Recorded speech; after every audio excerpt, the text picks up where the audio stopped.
दोस्तों, आप सभी का स्वागत है। तो चलिए शुरू करते हैं। गोह नेवले जैसा रेंगने वाला जंगली जानवर होता है। इसके पंजे, नाखून और त्वचा बेहद मजबूत होते हैं। प्राचीन काल में किले पर गुप्त रूप से चढ़ने के लिए इसका उपयोग किया जाता था। शिवाजी की राजधानी से कुछ किलोमीटर दूरी पर स्थित कोंडाणा पर उस समय मुस्लिम शासक औरंगजेब का कब्जा था। औरंगजेब कोंडाणा के पहरेदार उद्यभानु की मदद से शिवाजी पर आक्रमण की तैयारी कर रहा था।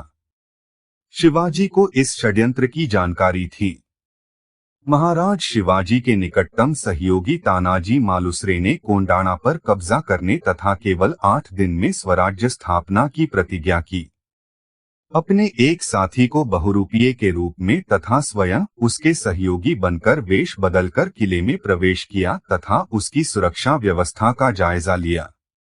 तानाजी ने वहां के एक प्रमुख व्यक्ति को अपनी ओर मिलाकर उसकी सहायता से किले के सारे पहरेदारों को खूब नशा करवा दिया ताकि वे बेखबर सोते रहें। तानाजी रात को किले के पिछवाड़े पहुंचे। उनके साथ थे उनके 200 सैनिक तथा उनकी पालतू गोह। तानाजी ने गोह का नाम यशवंती रखा था। तानाजी ने गोह की पूजा की तथा उसकी कमर से मोटी रस्सी बांधी और आदेश दिया, चढ़ो ऊपरा। यशवंती सरसराती ऊपर चढ़ी, लेकिन आधी ऊंचाई से ही वह वापस लौट आई। किसी ने कहा, यह तो अपशकुन है। इस पर वीर तानाजी ने जवाब दिया, उचित कार्य हर समय करना उचित है, उसके लिए कभी शकुन और अपशकुन नहीं देखना चाहिए। यशवंती चढ़ ऊपर। क्रोधित होकर तानाजी ने गोह से कहा और यशवंती की कमर में जैसे ही झटका मारा वह पलटी और तेजी से ऊपर चढ़ी।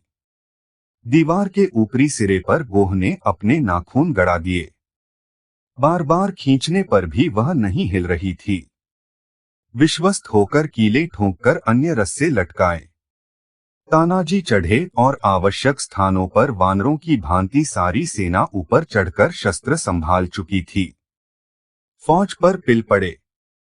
घमासान युद्ध में तानाजी पूरी ताकत से दुश्मन की ढाल टूट जाने तथा धोखे से तलवार गति को प्राप्त हुए, लेकिन उस गोह की गर्दन में लगने से हालांकि तानाजी वीर मदद से किले पर पहुंचे, शिवाजी के सैनिकों ने विजय प्राप्त की। स्वराज्य की महाराज की जय के साथ यशंवती की जय, हर हर महादेव, शिवाजी जय के नारों से आकाश गूंजने लगा था।